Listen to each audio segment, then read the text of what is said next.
part of the reason why Blinken is going there as part of this Middle Eastern tour is to consult with the Saudis and really get their input on how we might be able to prevent this from blowing up into a regional conflict that would be very bad, not only for the United States and Israel, but for all of our allies in the region. Earlier today, the US Secretary of State, Antony Blinken, vowing unending American support for Israel during a visit to the country. More than 1,500 people have now been killed in Gaza since Israel launched retaliatory airstrikes. At a joint press conference with Prime Minister Benjamin Netanyahu, the US Secretary of State, Antony Blinken, said America would always stand by Israel, but that the Palestinians had legitimate aspirations for freedom. The message that I bring to Israel is this: you may be strong enough on your own to defend yourself, but as long as America exists, you will never ever have to. We will always be there by your side. Anyone who wants peace and justice must condemn Hamas's reign of terror. We know Hamas doesn't represent the Palestinian people or their legitimate aspirations to live with equal measures of security, freedom, justice, opportunity, and dignity. Well, we can now speak to Frank Lowenstein, former US Special Envoy for Middle East Peace and Senior State Department Advisor for former President Obama. Frank, hello and good evening to you. This particular hatred, or these hatreds, the pain here. And as I read out your title, I thought, former US Special Envoy for Middle East Peace. And I thought to myself, I caught myself for a second, Middle East peace. It sounds like an oxymoron, a contradiction in terms. How do you feel? Well, I think that it's a legitimate question now, whether there is any possibility of a two-state solution, which was our objective from 2014 and 2017 when I was a special envoy. In fact, I was there in Israel in 2014 during the last Israeli ground incursion, and it's incredibly heartbreaking, obviously on both sides. There's really no justification for putting civilians at risk the way that Hamas has, and on Israel's end, they really need to do everything they possibly can to minimize civilian casualties in Gaza going forward, because if they don't, you could be looking at literally thousands and thousands of innocent civilians getting killed. You really could, but if you consider the mood music coming from Tel Aviv, particularly from some fringe voices within the cabinet, and the cabinet does have fringe voices in it, you get the impression that they would like to do nothing less than obliterate the whole of Gaza, Grozny style. Remember Putin in the early 2000s, to make sure that not only could Hamas not rebuild the capacity to send rockets back over to southern Israel, but that there were no Gazans living there at all, no Palestinians living in Gaza. Yeah, I don't think that's their objective right now. I think that their well, goal not of the whole cabinet, but of some members in the cabinet. Absolutely. And listen, that's why Bibi formed a war management coalition with Benny Gantz, because you can't conduct the war with those kind of voices driving you towards the most extreme policies. In fact, I think what they're really as concerned about with respect to those extremists, particularly Smotrich and Ben-Gvir, is that they're going to incite violence in the West Bank right now. And we've already seen reports of settlers killing Palestinians. There's reports of rioting there.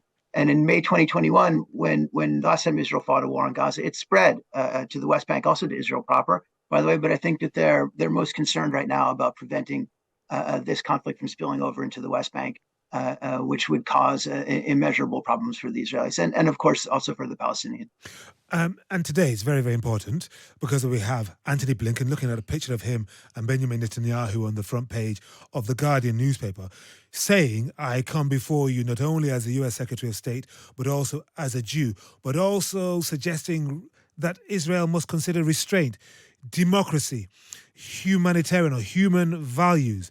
How much room for maneuver do you think the US is giving Israel before it goes further than this and says, you really must stop now? A week, 2 weeks of strikes, of blockade, of allowing no water, no food, no electricity, no humanitarian aid, because that's a position we're in at the moment.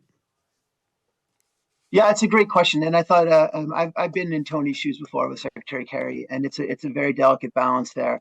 I thought he towed the line very nicely today, which is to say that he got the most important messages across, which are that A, we're working on a humanitarian corridor to get civilians out, of Gaza Strip, that we expect Israel to comply with international law and the laws of war, which, by the way, a siege would not be consistent with international law. So I'm sure behind the scenes, we've been saying to them, hey, look, that piece of it is collective punishment, and it really can't last. In fact, Jake Sullivan, our national security advisor, has already said we don't expect the siege to be an indefinite proposition. So I think that you're getting a public message first and foremost of support for Israel, as I think we would have hoped folks supported us after 9/11. But in between the lines there was a pretty strong message from Blinken that Israel has to watch the way they conduct this war going forward with an eye towards minimizing civilian casualties.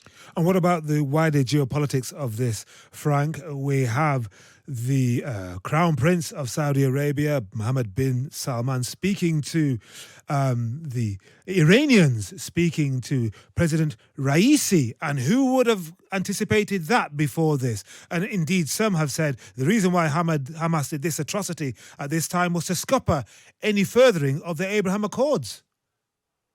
Yeah, so a couple of different points. First of all, with respect to the latter, I think this operation has been in the planning stages for years now, for at least a year, if not more. So I don't think the initial intent anyway was to interfere with the U.S. Saudi Israel normalization talks.